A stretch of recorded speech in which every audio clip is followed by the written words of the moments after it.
왜 자꾸 길에서 아는 척이에요? 아니, 시모가 며느리한테 아는 척도 하면 안 되니? 옷 입고 다니는 꼬라지 좀 보세요. 어디 부끄러워서 아는 척 하기도 싫다고요. 직업도 변변찮으면서 어디 아는 척이에요. 뭐라고?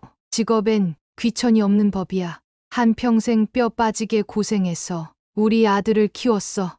그래서요? 어쩌라고요? 그렇게 열심히 살았는데 왜 가난하세요? 가난하다는 이유로 며느리에게 개무시를 당한 이명숙 씨였습니다. 그리고 이명숙 씨가 그런 수모를 당하는데도 아들은 끝까지 못 본 척을 하고 있었습니다. 그런 아들과 며느리를 가만히 두고만 볼 수는 없겠죠. 이명숙 씨가 과연 어떤 기막힌 방법으로 복수에 성공했는지 지금부터 한번 들어보실래요? 그리고 사연 시작 전 먼저 눌러주시는 구독과 좋아요, 저에게 정말 큰 힘이 됩니다.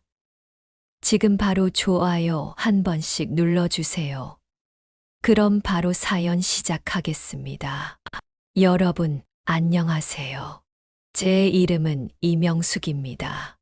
올해도 명절이 돌아왔습니다. 그러나 저희 집에는 명절의 흔적이 전혀 없습니다. 부엌에서 김이 모락모락 피어오르던 냄비도, 정성스레 차려진 음식도, 자식들과 손주들이 둘러앉아 웃으며 떠들던 소란스러운 분위기도 없습니다. 그 모든 것들은 이미 사라지고 한 끼를 때우듯 대충 지어진 밥상만 제 앞에 외롭게 놓여 있습니다. 저는 홀로 주방 의자에 앉아 아무도 오지 않는 현관문을 바라보다가 천천히 손을 뻗어 TV 리모컨을 집었습니다. 버튼을 누르자 화면 속에서는 명절 특집 방송이 흘러나왔습니다. 밝은 조명 아래에서 가족들이 모여 웃고 떠들며 음식을 나누고 차례상을 차리고 어린 손주들이 세배를 하며 한복을 입은 부모들에게 복을 빌었습니다. TV 속 아나운서는 명절을 맞아 가족과 함께하는 기쁨을 이야기하며 스튜디오에 초대한 한 사람을 소개했습니다. 다음은 20개가 넘는 헬스장을 운영하고 있는 김동수 대표님을 만나보겠습니다. 그 순간 TV 화면 속에 익숙한 얼굴이 나타났습니다. 저는 손에 들고 있던 리모컨을 놓칠 뻔했습니다. 말끔하게 빗어 넘긴 머리, 잘 다려진 고급 정장을 차려입은 채 여유롭게 앉아있는 남자. 그 남자는 바로 내 아들 동수였습니다.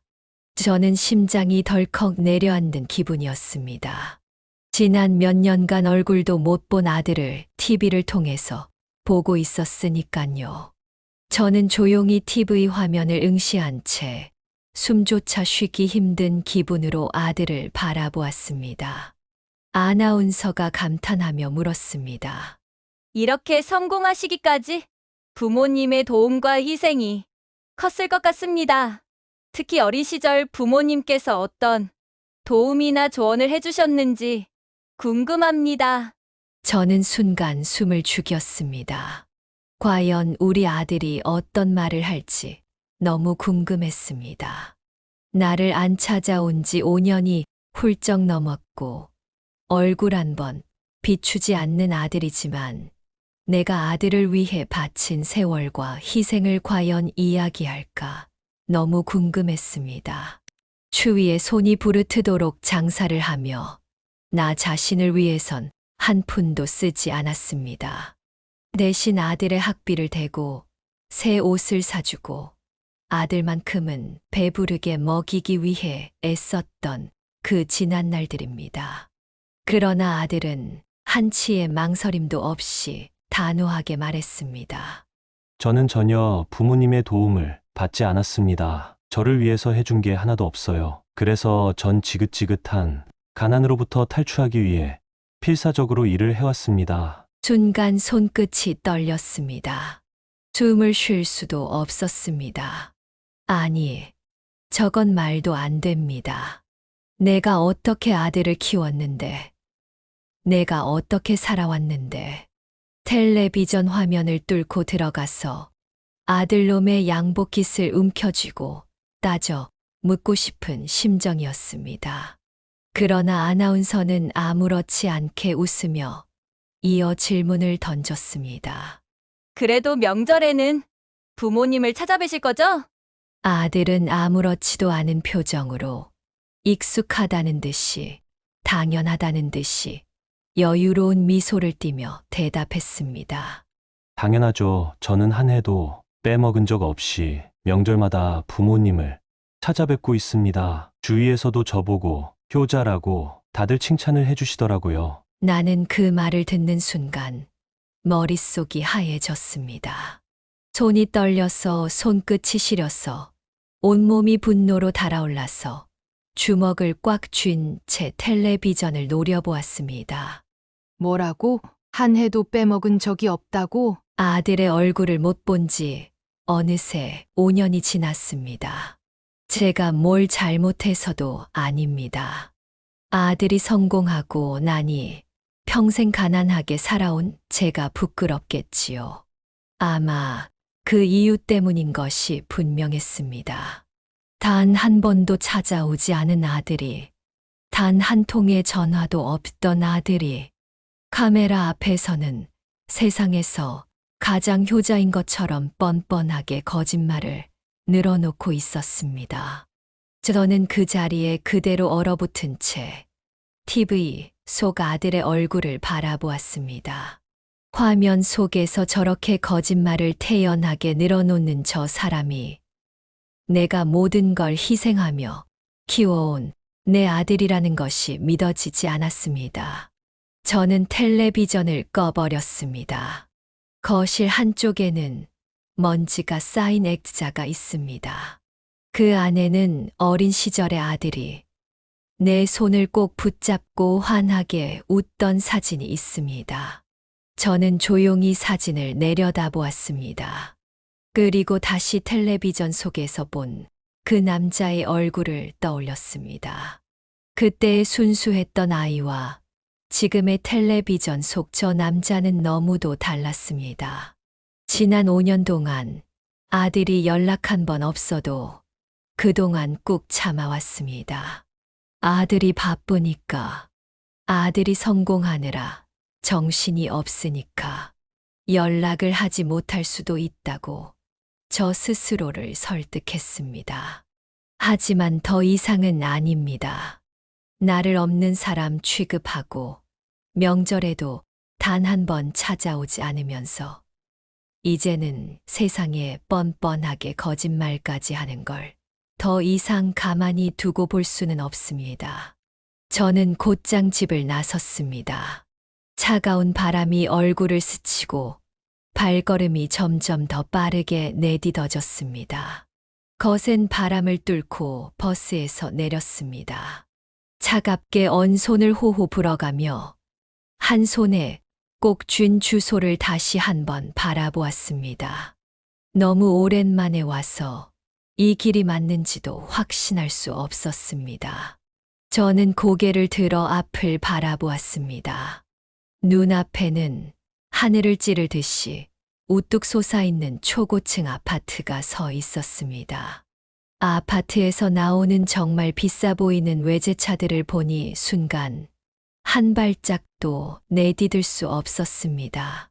이곳은 제가 살던 세계와 너무나도 달랐습니다.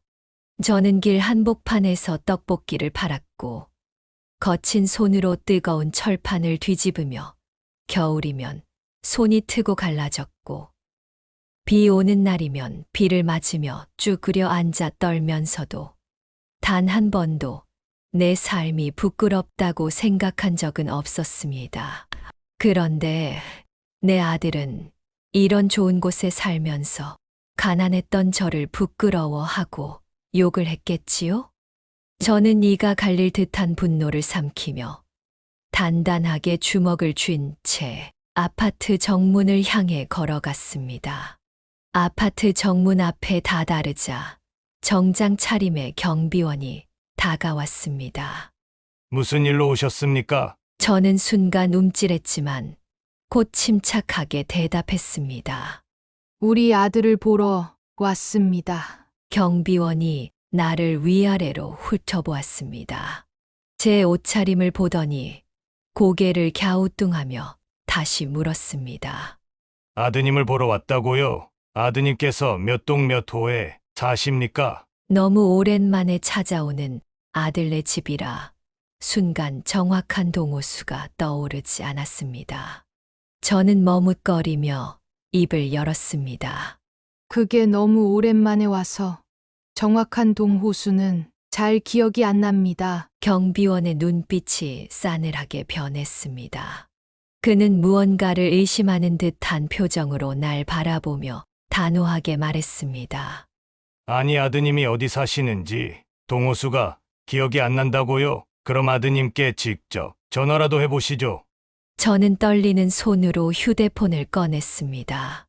숱하게 눌렀던 번호를 다시 한번 천천히 눌렀습니다. 귀에 댄 휴대폰에서 신호음이 길게 울렸습니다. 그러나 아들은 전화를 받지 않았습니다. 저는 손을 꽉 쥐었습니다. 경비원이 한숨을 쉬며 팔짱을 끼고 나를 노려보았습니다. 아들이 어디 사는지 동호수도 모르고 아들은 전화도 안 받네요. 여기 뭐하러 오셨어요? 솔직히 말하세요. 물건 팔러 오신 거예요? 그 말이 너무 억울해서, 너무 분해서 저는 손을 꼭 쥔 채 울컥한 감정을 억누르며 목소리를 높였습니다. 아닙니다. 정말 우리 아들을 보러 왔다고요. 제발요. 아니면 아저씨가 직접 이 번호로 전화 좀 해보세요. 왜인지 제 전화를 받질 않네요. 경비원은 못마땅한 표정을 지으며 휴대폰을 꺼내들었습니다. 그리고 직접 전화를 걸었습니다.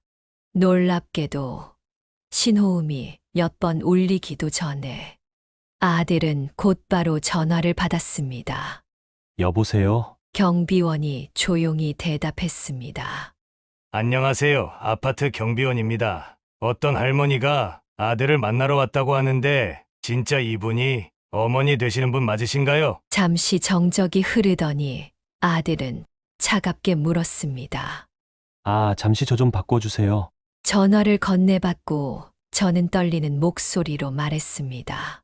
동수야, 엄마다. 그 순간 짧지만 깊은 침묵이 흘렀습니다. 그리고 아들은 차갑게 대답했습니다. 아니, 경비원분 폰으로 왜 전화를 거세요? 왜 사람을 부끄럽게 만드세요? 저는 주먹을 꽉 쥐었습니다. 내가 전화를 안 받으니까 그렇지. 엄마가 너한테 꼭 해야 할 말이 있어서 널 보러 직접 찾아왔어. 도대체 무슨 말이요? 할 말 있으면 문자로 남겨놓으세요. 저 지금 바쁘다고요. 저는 참을 수 없을 만큼 비참한 기분이 들었습니다. 명절날 집에 있으면서 뭐가 그리 바쁘다는 거야? 내가 올 때까지 엄마는 이 앞에서 기다릴 테니 그리 알아라. 아들은 한숨을 쉬며 말했습니다. 아, 진짜 왜 이리 사람을 귀찮게 만드세요? 우리 집에 와서 뭐 하려고요? 너한테 할 말이 있다고. 5분이면 돼. 5분! 그렇게 나는 경비원의 안내를 받아 아들이 사는 동 입구까지 들어갔습니다. 엘리베이터에 올라타니 심장이 쿵쾅거리기 시작습니다. 그래서 저는 마음속으로 여러 번 다짐했습니다. 이제 곧 아들을 만나면 절대 눈물을 보이지 말고 흔들리지 말고 당당하게 따지고야 말겠어. 엘리베이터 문이 열렸습니다. 저는 천천히 발걸음을 내디뎠습니다.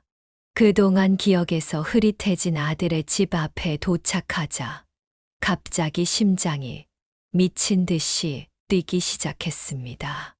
아들 집 앞에서 저는 심호흡을 한 번 하고 벨을 눌렀습니다. 잠시 후 인터폰에서 며느리의 목소리가 흘러나왔습니다. 아니, 어머님. 미리 연락도 안 하고 오시면 어떡해요? 며느리의 목소리에는 반가움은 커녕 냉랭한 짜증만이 묻어 있었습니다. 저는 서러움을 억누르며 말했습니다. 아들한테 할 말이 있어서 왔어. 5분이면 된단다. 어서 문 좀 열어보렴. 저는 미리 연락 없이 오는 사람한텐 절대 문 열어주지 않아요. 그게 심지어 어머님이라고 해도 마찬가지예요. 여기까지 찾아온 엄마를 문전박대라도 하겠다는 거니? 잠시면 된다고. 잠시면 5분이면 돼. 내가 여기까지 와서 우리 아들 얼굴도 못 보는 게 말이 돼? 그러나 인터폰 너머에서는 아무런 대답이 들리지 않았습니다. 그 순간 분노가 치밀어 올랐고 저는 미친 듯이 벨을 눌렀습니다. 아, 벨 좀 그만 누르세요. 진짜 짜증나게. 이러시면 경찰 부를 거예요. 그 말을 듣는 순간 참아왔던 감정이 폭발했습니다. 뭐라고? 경찰을 부르겠다고? 엄마가 아들을 보러 찾아왔는데 경찰을 부르겠다는 거야? 눈앞이 아득해졌습니다. 벨을 다시 누르려다가 결국 손을 내렸습니다. 내가 뭘 잘못했길래 이렇게까지 서럽고 비참해야 하나 싶었습니다. 눈가가 뜨거워졌습니다. 눈물이 차오르는 걸 억지로 막아보려 했지만 도저히 참을 수 없었습니다. 이렇게 나를 문전박대하는데 더 이상 이곳에 서 있을 이유가 없다고 생각했습니다. 밖으로 나오니 차가운 눈이 내리고 있었습니다.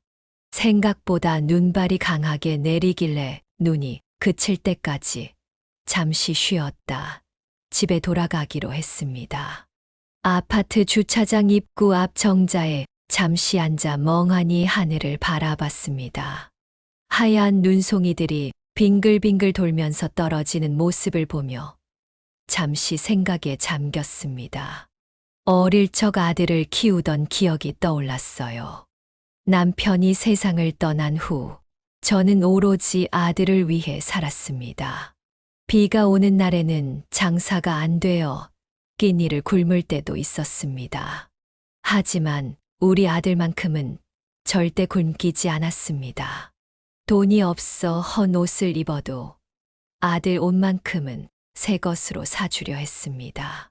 그 모든 것이 아들을 위한 일이었습니다. 그런데 그런 아들이 이제는 나를 부끄러워하고 나랑 연을 끊으려 하고 있으니 눈물이 흐르는 것을 막을 수 없었습니다. 시간이 얼마나 흘렀을까? 손끝이 아려오고 발이 시려왔습니다. 눈은 그칠 줄을 몰랐습니다. 바람은 점점 더 거세졌습니다. 저는 결국 몸을 녹이기 위해 주차장 안으로 내려갔습니다. 차가운 주차장 바닥에 등을 기대고 앉아 얼어붙은 손을 비비며 가만히 눈을 감았습니다. 오늘 하루 이곳까지 오는 길, 아들의 집 앞에서 문전박대를 당하며 느꼈던 비참함, 그리고 며느리의 차가운 말투와 경멸 어린 시선까지 모든 것이 파도처럼 몰려와 나를 집어삼켰고 아무리 애써 참아보려 해도 서러움이 목구멍까지 차올라 도저히 숨을 쉴 수 없을 것만 같았습니다. 바로 그때 주차장 저편에서 익숙한 목소리가 들려왔습니다. 장인어른, 장모님, 조심히 가세요. 저는 순간적으로 몸을 굳힌 채 본능적으로 주차장 기둥 뒤로 몸을 숨겼습니다. 제 귀가 잘못된 것이 아니었습니다. 그 목소리는 분명 제 아들의 목소리가 분명했습니다. 저는 천천히 고개를 돌려 주차장 입구 쪽을 바라보았습니다. 그곳에는 한껏 공손한 표정을 짓고 사돈의 손을 꼭 붙잡고 웃고 있는 제 아들의 모습이 있었습니다. 그리고 그 옆에는 늘 당당한 모습으로 날 깔보던 며느리가 마치 세상에서 가장 효심 깊은 딸이 된 듯 정중하게 허리를 숙이며 인사를 건네고 있었습니다. 저는 그들의 모습을 바라보며 손끝이 점점 더 차가워지는 것을 느꼈습니다. 차돈들의 손에는 값비싸 보이는 고급 한우 선물 세트가 들려 있었습니다. 온몸이 얼어붙는 기분이 들었습니다. 심장이 무너져 내리는 느낌이 들었습니다. 나한텐 사람 취급도 하지 않더니 사돈들한텐 세상 효자 효녀인 척하는 아들과 며느리를 보니 피가 거꾸로 솟는 것만 같았습니다. 제 인내심의 한계가 오고 말았습니다. 너희가 그러고도 인간이야! 이런 짐승만도 못한 놈들! 아들과 며느리는 깜짝 놀란 듯 동시에 고개를 돌려 저를 바라보았습니다. 저는 한 걸음 앞으로 나아갔습니다. 차디찬 시멘트 바닥 위를 한 걸음 걸어가며 마음속에 있던 말들은 한마디씩 분명하게 내뱉었습니다. 내가 대체 너희들한테 뭘 그렇게 잘못했길래 어떻게 나한테 이럴 수 있어? 사돈들만 부모고 난 부모도 아니야? 이런 금수만도 못한 놈들. 아들은 당황한 듯 어색한 미소를 지으며 한 걸음 뒷걸음질 쳤습니다. 아니, 그러니까 미리 연락을 하고 왔어야죠. 저는 그 말을 듣자마자 안에서부터 끓어오르는 분노를 도저히 참을 수 없었습니다. 손을 들어 아들을 가리키며 목소리를 높였습니다. 내가 언제 내 연락을 받기나 했어? 연락을 받아야 미리 찾아온다고 말을 하지. 그때 옆에 서 있던 며느리가 짜증 섞인 한숨을 내쉬더니 눈을 치켜뜨며 싸늘한 목소리로 말했습니다. 교양 없게 어디서 소리를 지르세요? 저는 순간 내 귀를 의심했습니다. 뭐라고? 너 지금 엄마한테 소리 지른 거야? 그 순간 며느리가 트렁크에서 뭔가를 집어들었습니다. 그리고는 제 앞에 툭 하고 던지더군요. 그것은 다름 아닌 참치캔 세트였습니다. 이거면 됐어요? 왜 우리 부모님한테는 선물 주면서 어머님한테는 선물을 안 주냐는 거 맞죠? 자, 여기 있어요. 얼른 받고 얼른 돌아가세요. 저는 며느리의 어처구니 없는 말에 멍하니 며느리를 바라보고 있을 수밖에 없었습니다. 그러다 가까스로 정신을 차리고 이를 악물며 한 걸음 앞으로 다가섰습니다. 지금 내가 참치캔 사 먹을 돈이 없어서 이러는 줄 알아. 누굴 거지로 보는 것도 아니고 그럼 왜 이러시는 건데요? 내가 도대체 뭘 잘못했다고. 나를 부모 취급도 안 하냐는 말이야. 그까짓 선물 안 받아도 상관없어. 그런데 도대체 내가 절 잘못했다고. 사돈들은 저렇게 잘 모시면서 나를 짐짝 취급하는지 이유라도 알아야 할 거 아니야. 그 순간 며느리는 팔짱을 끼고 저를 내려다보며 비웃는 듯한 표정을 지었습니다. 우리 부모님이랑 어머님이랑 같나요? 길에서 노점상이나 운영하셨으면 그냥 조용히 계세요. 저희 부모님은 이런 대접 받을 만한 분들이죠. 제발 길에서 노점상이나 하셨으면 가만히 좀 있으세요. 어디 부끄러워서 아는 척 하기도 싫다고요. 순간 온몸이 얼어붙었습니다. 뭐라고? 직업엔 귀천이 없는 법이야. 나도 한평생 최선을 다해 일했고 뼈 빠지게 고생해서 우리 아들을 키웠다고. 그러나 며느리는 여전히 비웃으며 말했습니다. 그래서요? 어쩌라고요? 그렇게 열심히 살았는데 왜 가난하세요? 제 아들은 그 모든 말을 듣고도 아무 말도 하지 않은 채 끝까지 모른 척을 하고 있었습니다. 엄마가 이런 대접을 당하는데도 가만히 보고만 있을 거야? 그러나 아들은 끝까지 고개를 돌리지 않았습니다. 서러움과 비참함에 눈물이 쏟아졌습니다. 오늘 내가 여기까지 왜 찾아왔냐고? 오늘 TV를 틀었더니 내가 나오더구나. 그런데 뭐? 가난한 집에서 태어난 게 원망스러웠다고? 부모가 해준 게 하나도 없다고? 아들은 여전히 침묵했습니다. 그리고 한 해도 빠짐없이 명절마다 부모님 뵈러 갔다고? 어떻게 그렇게 뻔뻔하게 거짓말을 할 수가 있어? 그때 아들이 차갑게 중얼거리기 시작했습니다. 그럼 뭐라고 해요? 가난하게 살아온 엄마가 부끄러워서 찾아가기도 싫다고 사실대로 말하라는 거예요. 전국에 방송되는데 사실대로 말할 순 없잖아요. 나는 아들의 말을 듣고 차가운 바닥에 주저앉고 말았습니다. 마음속에 가지고 있던 작은 희망마저 모두 사라지는 것만 같았어요. 더 이상 어떤 기대도 할 수 없다는 걸 분명히 깨닫고 있었고, 더는 좋게 말할 필요가 없다는 것도 깨달았습니다. 그걸 지금 말이라고 해. 엄마가 더는 가만히 있지 않을 거야. 두고 봐. 내가 어떻게 하는지. 저는 복수를 결심하며 차가운 주차장 바닥에 주저앉은 채 두 손을 꼭 쥐고 숨을 들이마셨습니다. 아들은 여전히 날 외면한 채로, 며느리는 여전히 비웃는 얼굴로 한치의 죄책감도 없이 제 앞에 서 있었습니다. 저는 그들을 바라보며 눈앞에 펼쳐진 이 광경이 꿈이길 간절히 바라고 있었습니다. 하지만 이건 꿈이 아니었습니다. 이것은 생생한 현실이었고, 이제는 피하지 않고 그 현실을 똑바로 마주해야 했습니다. 저는 천천히 자리에서 일어났습니다. 눈물이 볼을 타고 떨어졌지만 더 이상 울고만 있을 수는 없었습니다. 집으로 돌아온 저는 방 한 구석에 앉아 텅 빈 벽을 바라보며 속이 뒤틀리는 듯한 서러움에 몸을 떨었습니다. 눈물이 마를 새도 없이 흘러내렸지만 아무리 울어도 이 분노와 억울함이 가라앉지 않았습니다. 몇 년을 참고 견디며 기다렸지만 결국 제게 돌아온 것은 차가운 외면과 모욕뿐이었습니다. 며느리가 내 앞에서 비웃으며 던진 참치캔, 내 존재 자체를 부정하는 말투, 아들이 뒤돌아서 모른 척하는 모습까지 그 모든 것이 머릿속을 헤집으며 사라지지 않았습니다. 밤이 깊어질수록 서러움과 분노는 점점 차가워졌습니다. 이제는 울기만 해서는 안 된다는 것을, 이제는 더 이상 그대로 당하고만 있을 수 없다는 것이 분명했습니다.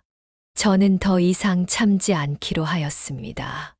내 모든 걸 바쳐 키운 아들이 나를 이렇게 버려둔 채 세상에 둘도 없는 효자라며 세상의 존경을 받는 꼴을 지켜볼 순 없습니다.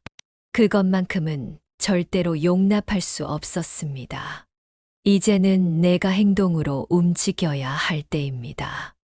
저는 천천히 책상으로 다가가 흰 종이를 꺼내 들고 굵고 선명한 글씨로 문구를 적었습니다. 노점상 운영하며 힘들게 키운 어머니를 버리고 성공한 후 부모를 외면한 불효자! 가난한 부모가 부끄럽다며 한 번도 찾아오지 않았으면서 명절마다 부모님을 챙긴다고 거짓말한 남자의 실체를 밝힙니다. 한 글자 한 글자 써 내려갈 때마다 손에 힘이 들어갔고, 한 글자를 적을 때마다 지난 세월의 서러움이 터져 나왔습니다. 종이를 내려다보면서 이제 나는 물러설 수 없다는 것을 확신했습니다. 설 연휴가 얼른 끝나기만을 기다렸습니다.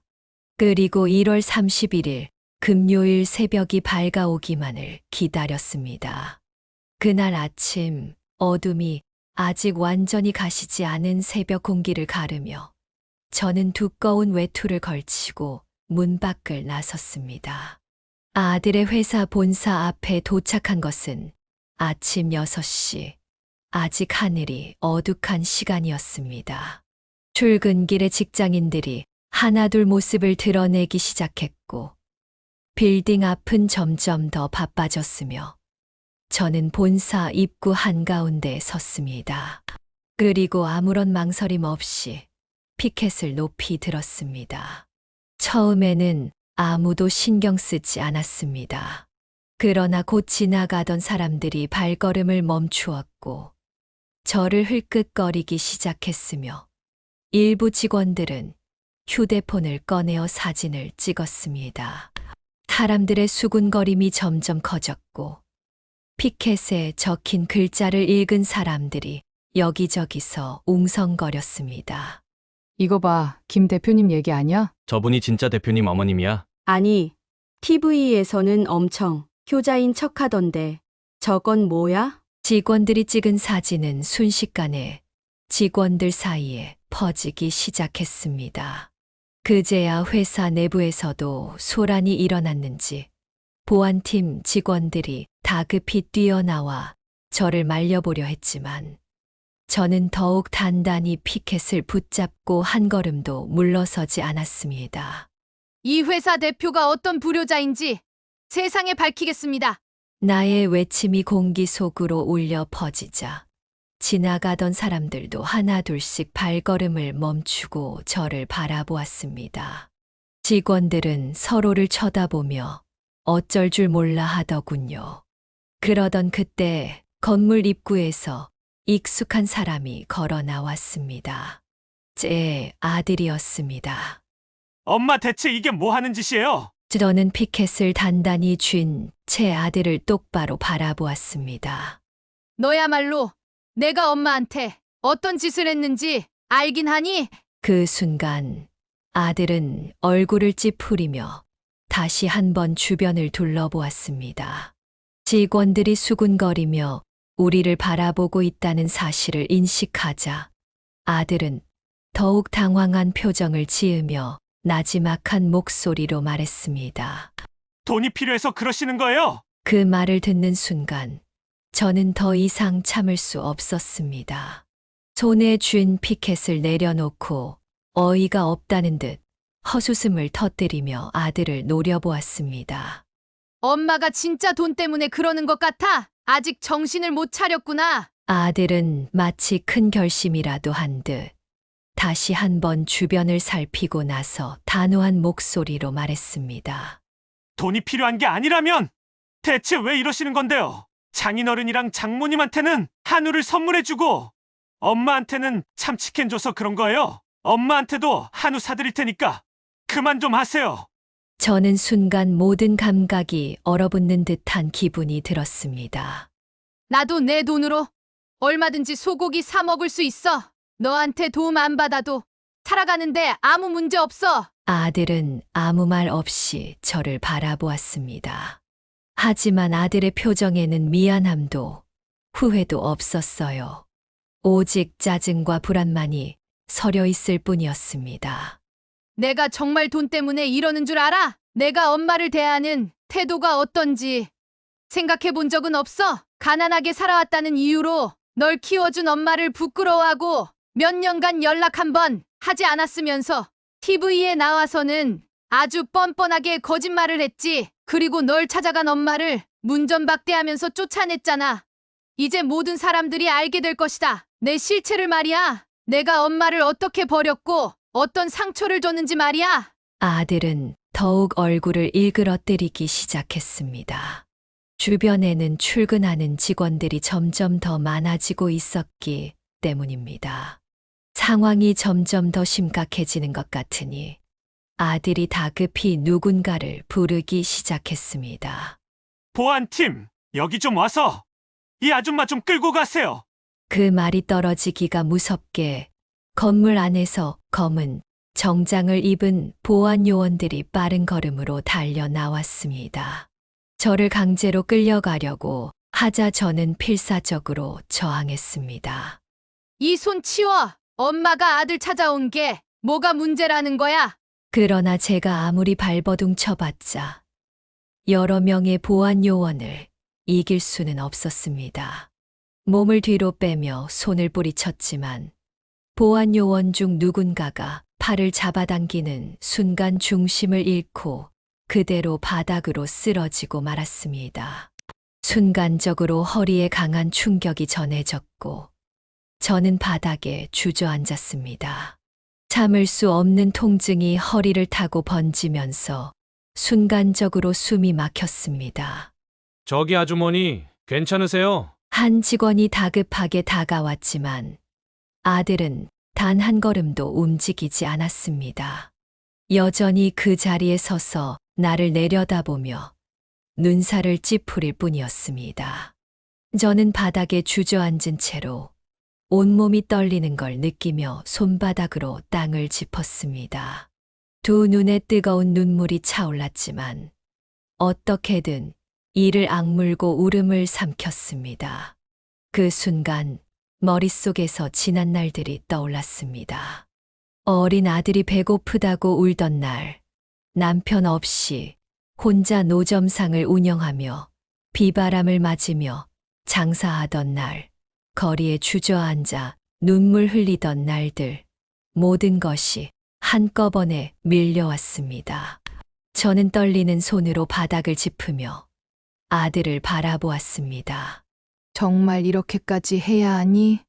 엄마가 널 어떻게 키웠는데. 제가 바닥에 쓰러지자 그제서야 아들도 조금 놀란 듯해 보였습니다. 아, 진짜? 그러니까 적당히 했어야죠. 앰뷸런스 좀 불러봐요. 저는 조용히 눈을 감았다가 떴습니다. 쓰러진 저를 내려다보는 아들의 표정이 보였습니다. 놀란 기색이 살짝 서려 있었지만 걱정이나 후회보다는 당황스러워 보였습니다. 마치 예상치 못한 사고가 터졌다는 듯한 불필요한 문제를 마주한 사람처럼 보였습니다. 곧 이어 구급차 사이렌 소리가 들렸고 저는 들것에 실려 병원으로 옮겨졌습니다. 몸을 조금만 움직여도 허리에서 찌르는 듯한 통증이 느껴졌지만 이를 악물었습니다. 하지만 그보다 더 아픈 것은 가슴 한복판에서 끊어질 듯이 밀려오는 서러움이었습니다. 아들의 싸늘한 표정이 머릿속에서 떠나지 않았습니다. 다음 날 병실 문이 조용히 열리더니 웬 낯선 여자가 절 찾아왔습니다. 김동수 대표님 어머님 되시죠? 저는 고개를 돌려 그 여자를 바라보았습니다. 그 여자는 저를 조심스럽게 바라보다가 의자에 앉으며 조용히 입을 열었습니다. 저는 사연일보 기자 최지혜입니다. 제가 우연히 아드님 회사 앞에서 어머님이 넘어지는 걸 촬영했습니다. 여기 영상도 다 있습니다. 그날의 사건을 기사화할 생각입니다. 공론화시키면 많은 사람들이 관심을 가질 겁니다. 혹시 인터뷰에 응해 주실 수 있을까요? 그 순간에도 아들이라는 이유 하나만으로 저는 마지막까지 고민을 했습니다. 인터뷰에 응하고 그 인터뷰가 퍼지게 되면 아들이 정말 곤란해질 것 같았기 때문입니다. 제가 아들 회사에 찾아간 것도 아들이 잘못을 뉘우치길 바라는 마음에서였지. 이렇게 기사까지 내보내서 아들을 매장시키고 싶진 않았습니다. 그래도 제 아들인데요. 차마 이렇게까진 못하겠어요. 그때 기자가 조용히 저를 바라보더니 휴대폰을 꺼내 제 눈앞에 들이밀었습니다. 이걸 보시면 생각이 바뀌실 겁니다. 휴대폰 화면에는 아들 회사의 공식 SNS 게시물이 떠 있었습니다. 저는 손끝이 떨리는 걸 느끼며 화면을 바라보았습니다. 그리고 그 순간 모든 것이 무너지는 기분이 들었습니다. 회사 앞에서 한 노인이 합의금을 받아내려는 목적으로 소란을 일으키며 다친 척 연출한 사건이 있었습니다. 해당 인물은 당사 대표와 무관한 사람이며 근거 없는 주장으로 회사의 명예를 실추시키고자 하는 행동을 벌인 것으로 확인되었습니다. 다시 한번 말씀드리지만 저희 대표님과는 전혀 무관한 사람입니다. 저는 아무 말도 하지 못하고 화면을 뚫어져라 쳐다보았습니다. 그제야 정신이 번쩍 들었습니다. 저는 침대 위에서 천천히 몸을 일으켰습니다. 온몸이 쑤시고 아팠지만 더 이상 그 고통이 중요하지 않았습니다. 나는 손을 꼭 쥐며 기자를 바라보았습니다. 얼마든지 기사 내셔도 좋아요. 당장 인터뷰하겠습니다. 기자는 제 눈빛을 확인한 뒤 천천히 핸드폰을 꺼내 들어 촬영을 하기 시작했습니다. 저는 깊이 숨을 들이마시고 담담하지만 분명한 목소리로 말하기 시작했습니다. 제가 우리 아들을 위해 얼마나 고생을 하고 희생을 하며 살아왔는지 이제는 세상에 알리고 싶습니다. 그리고 내 아들이 어떻게 변했는지, 어떻게 부모를 버렸는지 빠짐없이 말할 겁니다. 기자는 조용히 고개를 끄덕였고 저는 멈추지 않고 말을 이어갔습니다. 저는 노점상을 운영하며 평생을 아들을 위해 살았습니다. 새벽부터 밤늦게까지 거리에서 장사하며 비바람이 몰아쳐도 손이 얼어붙을 것 같은 추운 겨울에도 땀이 비 오듯 쏟아지는 여름에도 단 한 번도 가게를 쉬지 않았습니다. 그게 다 아들을 위해서였습니다. 저는 창밖을 바라보며 과거를 떠올렸습니다.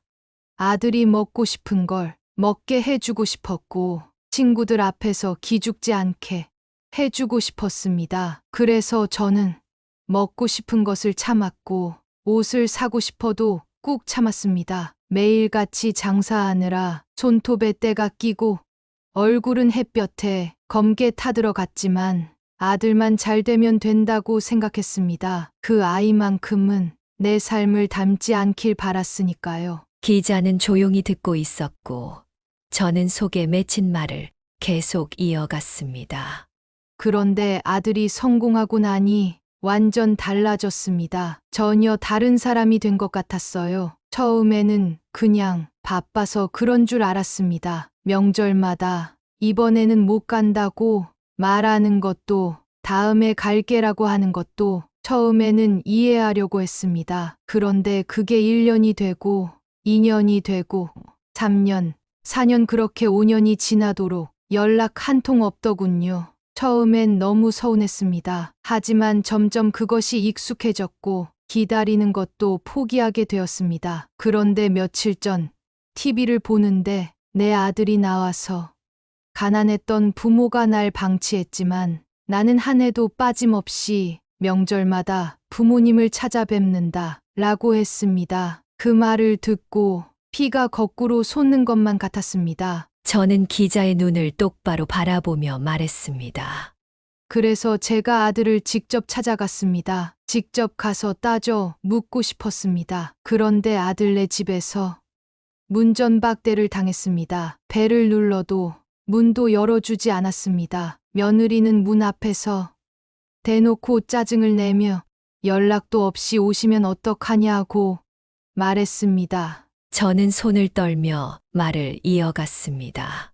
그런데 그게 끝이 아니었습니다. 집으로 돌아가려는데 주차장에서 아들과 며느리가 사돈을 배웅하고 있었습니다. 한우 선물 세트를 건네며 고맙습니다. 라고 인사하는 아들의 얼굴이 그렇게 다정할 수가 없었습니다. 저는 그 모습을 보고 도저히 참을 수 없었습니다. 그래서 따져 물었습니다. 엄마한테는 연락 한 통 없으면서 사돈들한테는 이렇게 극진히 대접하느냐고 말입니다. 저는 눈을 감고 그때의 기억을 떠올렸습니다.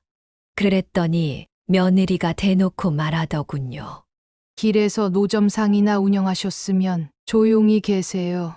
우리 부모님은 회사 대표잖아요. 이런 대접 받을 만한 분들이죠. 기자의 눈빛이 크게 흔들렸습니다. 이게 내 며느리가 한 말입니다. 내 직업이 부끄럽다는 듯이 자기 부모와 비교하며 나를 하대하더군요. 저는 그 자리에서 말했습니다. 직업에 귀천은 없다고. 나는 내 아들을 위해 뼈 빠지게 일했다고. 그런데 며느리는 뭐라고 했는지 아십니까? 저는 목이 타들어가는 기분이었습니다. 그래서요? 어쩌라고요? 그렇게 열심히 살았는데 왜 가난하세요? 라고 하더군요. 기자는 한숨을 내쉬었습니다. 저는 허공을 바라보며 씁쓸하게 웃었습니다. 그 말을 듣는데 가슴이 찢어지는 기분이었습니다. 그런데 더 충격적인 건 아들이 그걸 듣고도 가만히 있었다는 겁니다. 단 한마디도 하지 않고 끝까지 침묵하며 외면했습니다. 그때야 알았습니다. 내 아들은 더 이상 내 아들이 아니라는 걸요. 그래서 1인 시위를 시작했습니다. 이대로 당하고만 있을 수는 없었습니다. 내 아들이 내 존재를 지우려 한다면 나는 내 존재를 세상에 알리기로 했습니다. 그래서 아들 회사 앞에서 피켓을 들고 시위를 시작했습니다. 그런데 아들이 저한테 이렇게 말하더군요. 돈이 필요하면 줄게요. 얼마면 되겠어요? 그래서 저는 그 자리에서 말했습니다. 돈으로 모든 문제를 해결하려 드는 거냐고 말이죠. 하지만 아들은 끝까지 자기 잘못을 깨닫지 못했습니다. 결국 경비원들을 동원해서 저를 강제로 끌어내려다가 결국 저는 바닥에 쓰러졌고 허리를 크게 다쳤습니다. 저는 깊이 숨을 들이마시고 마지막으로 말을 이었습니다. 그런데도 아들은 회사 SNS를 통해 글을 올려 저한테 합의금을 받으려 쇼를 벌이는 할머니라고 했습니다. 제 인터뷰 영상과 기자가 작성한 기사가 인터넷에 퍼진 것은 순식간이었습니다. 주말 이틀 동안 정말 폭발적인 반응이 있었습니다. 노점상하며 힘들게 키운 부모를 버린 성공한 CEO. 성공하고 나니 부모 생일에도 명절에도 찾지 않던 아들. TV에서는 세상 효자인 척. 머려진 어머니의 폭로. 대한민국을 뒤흔들다. 하루아침에 모든 것이 변했습니다. 그동안 조용히 묻혀있던 내 인생이, 내 아픔이, 내 외로움이 만천하에 드러났습니다. 그러나 더 놀라운 것은 사람들의 반응이었습니다. 댓글엔 이렇게 적혀 있었어요. 이런 사람이 운영하는 헬스장은 절대 안 갑니다. 불매 운동 시작합시다. 이런 사람이 돈을 벌어선 안 됩니다. 진짜 눈물 난다. 어머니, 힘내세요. 많은 사람들이 아들의 헬스장을 해지하고 환불을 요구하며 SNS에 불매 인증을 남기기 시작했습니다. 헬스장에서 항의하는 사람들도 생겼고 사태는 걷잡을 수 없이 커졌습니다. 불과 주말 이틀 만에 말이죠. 정말 인터넷이 무서운 것이라는 걸 새삼 느끼게 됐습니다. 그리고 바로 오늘 아침 드디어 아들과 며느리가 제가 입원한 병원을 찾아왔습니다.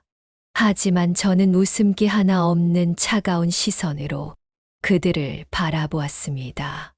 엄마, 제발 없던 일로 해주세요. 제발 인터뷰 영상 좀 내려달라고. 기자에게 이야기 좀 해주세요. 저는 조용히 그러나 단호하게 대답했습니다. 아니, 나는 절대 그럴 생각 없어. 엄마, 도대체 왜 이렇게까지 하세요? 우리가 잘못한 거 알겠으니까 이제 좀 그만하세요. 이제야 알겠다고? 네가 경호원 시켜서 엄마를 바닥에 패대기 치고 엄마가 입원까지 했는데 괜찮냐고 전화라도 한 통 했어? 병문안을 오길 했어? 그런데 이제 기사들이 올라오니 많이 다급한가 보구나. 아들은 말을 잇지 못했습니다. 그러나 며느리는 한숨을 내쉬더니 정말 놀라운 말을 꺼내기 시작했습니다. 어머니 그러면 얼마면 되겠어요? 필요한 만큼 드릴 테니 없던 일로 해요. 저는 순간 헛웃음을 터뜨렸습니다. 이게 결국 내네들 수준이구나. 마지막까지도 돈으로 해결하려고 하네. 그게 아니라 됐어, 난 돈 필요 없다. 내가 아무리 많은 돈을 줘도 없던 일로는 못하겠어. 그만 돌아가렴. 저는 아들과 며느리를 단호하게 돌려보냈습니다. 더 이상 기대할 것도 후회할 것도 남아있지 않았습니다. 그냥 더 이상 엮이고 싶지 않았어요. 당분간은 아무런 스트레스 없이 다친 몸을 치료하는 데만 전념하고 싶었습니다. 그런데 오늘 아침 해가 뜨기도 전에 아들과 며느리가 다시 병원을 찾아와 제 앞에서 무릎을 꿇기 시작했습니다. 엄마, 제발 부탁이에요. 내 사업이 한순간에 물거품이 될 순 없잖아요. 제발 없던 일로 해주세요. 저는 그 자리에 얼어붙고 말았습니다. 뭐라고? 아들은 고개를 깊이 숙이고 있었고 어깨가 크게 떨리고 있었습니다. 엄마, 내가 정말 잘못했어요. 이제야 깨달아요. 내가 얼마나 큰 잘못을 저질렀는지, 그리고 엄마가 나를 위해 얼마나 희생하며 살아왔는지 이제야 알겠어요. 내가 왜 그런 짓을 했는지 정말 후회돼요. 저는 아들을 멍하니 바라보았습니다. 분명 어제까지만 해도 며느리랑 함께 와서 어떻게든 돈으로 해결을 하려 했습니다. 그런데 갑자기 무릎을 꿇고 용서를 구하니 어안이 벙벙했습니다. 그런데 그 모습이 이상하게도 너무나도 간절해 보였습니다. 엄마, 다시는 그러지 않을게요. 제발 한 번만 기회를 주세요. 가슴이 요동쳤습니다. 오랜 세월 동안 아들에게서 듣고 싶었던 말이었습니다. 미안하다는 그 한마디가 듣고 싶어서 그 한마디를 듣기 위해서 얼마나 많은 눈물을 흘렸던지 모릅니다. 그리고 그때 며느리가 갑자기 가방에서 웬 종이를 하나 꺼내 저한테 주더군요. 어머님, 저희가 다시는 어머니를 외면하지 않겠다는 증거로 남겼어요. 이건 효도 각서입니다. 앞으로 저희가 어머님을 지극정성으로 모시고 명절과 생신을 챙기고 정기적으로 연락드리며 절대로 다시는 어머님을 외롭게 두지 않겠다는 내용을 적었어요. 한번 읽어보세요. 만약 저희가 이 내용 중 하나라도 어긴다면 그때는 다시 기사로 올리셔도 좋습니다. 정말입니다. 저는 멍하니 그 광경을 바라보았습니다. 어제까지만 해도 돈으로 해결하려 했으면서 갑자기 왜 이렇게까지 하려고 하는 거니? 제가 조심스럽게 묻자 며느리는 식은땀을 흘리며 대답했습니다. 너무 긴장해서 헛소리를 한 것 같아요. 어머니를 정말 무시하려 했던 게 아니라 너무 겁이 나서 그만. 그 순간에도 여전히 의심스러웠습니다. 하지만 마음속에서 동요가 일어나기 시작했습니다. 어머니, 저희를 믿어주세요. 다시는 어머니를 실망시키지 않겠습니다. 정말입니다. 저는 한참을 고민한 끝에 조용히 입을 열었습니다. 바로 결정할 문제는 아닌 것 같아. 조금만 시간을 주겠니? 그 순간 아들과 며느리의 표정이 바뀌었습니다. 왜요, 어머니? 저희가 진심으로 반성하는데도 왜 아직도 망설이세요? 그러니까요. 저희가 이 정도까지 하는데 엄마는 왜 이렇게 냉정한 거예요? 시간이 없다고요. 시간이 1분이라도 빨리 기사를 내려야 한다니깐요. 저는 조용히 숨을 들이마시고 차분히 이야기를 이어갔습니다. 너희가 진심으로 반성했는지 아니면 이걸로 모든 걸 덮고 싶어서 이러는 건지 솔직히 아직 확신이 없어. 하루만 더 시간을 줄 수 있겠니? 아들은 짜증이 묻어나는 표정을 지었습니다. 엄마, 그렇게까지 믿음이 없어요? 아니, 엄마가 원하는 거 다 적었잖아요. 그런데도 왜 그러세요? 저는 조용히 고개를 저었습니다. 일단은 생각할 시간이 필요해. 당장 대답을 요구하지 않았으면 좋겠구나. 딱 하루만 시간을 더 주렴. 좀 더 고민해보고 너희들을 용서할지 안 할지 결정하마. 아들은 씁쓸한 표정을 지으며 고개를 끄덕였습니다. 알겠어요. 하지만 너무 오래 생각하시면 안 돼요. 한시가 급하거든요. 가능하시면 빨리 대답을 해주셨으면 좋겠어요. 그렇게 말하고 아들과 며느리는 병실을 나갔습니다. 문이 닫히고 병실은 다시 고요해졌습니다. 저는 손에 쥔 효도 각서를 바라보며 깊은 고민에 빠졌습니다.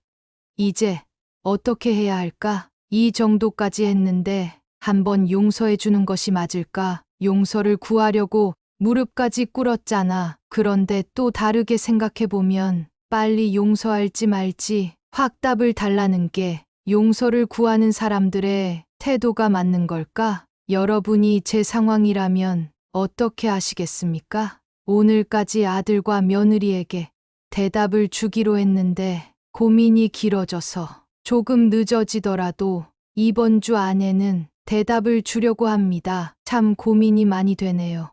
아들과 며느리한테 이렇게까지 당하고 계속 용서할지 말지 고민하는 제가 답답하시죠? 그런데 막상 제가 인터뷰했던 기사 때문에 아들과 며느리가 피해를 볼 것 같으니 마음이 편하지 않은 것도 사실입니다. 부모란 참 어쩔 수 없나 봐요. 여러분들의 생각을 댓글을 통해 남겨주실 수 있을까요? 남겨주시는 댓글들 정말 하나하나 확인하면서 결정을 내리는데 꼭 참고하도록 하겠습니다. 제가 옳은 결정을 내릴 수 있도록 저 좀 도와주세요. 이명숙 씨의 부탁대로 이명숙 씨가 어떤 결정을 내리는 게 옳을지 경험 많은 여러분들의 솔직한 생각 댓글로 남겨주시면 이명숙 씨에게 큰 도움이 되리라 생각합니다. 그리고 단순히 용서를 할지 안 할지 말고 다른 기발한 생각과 방법이 있다면 이명숙 씨에게 더욱 큰 도움이 되리라 생각합니다. 혹시 아직 구독과 좋아요 안 눌러주신 분들이 있으시다면 꼭 한 번씩 부탁드립니다. 그럼 저는 더 재밌고 흥미진진한 영상으로 다시 여러분들을 찾아뵙겠습니다. 감사합니다.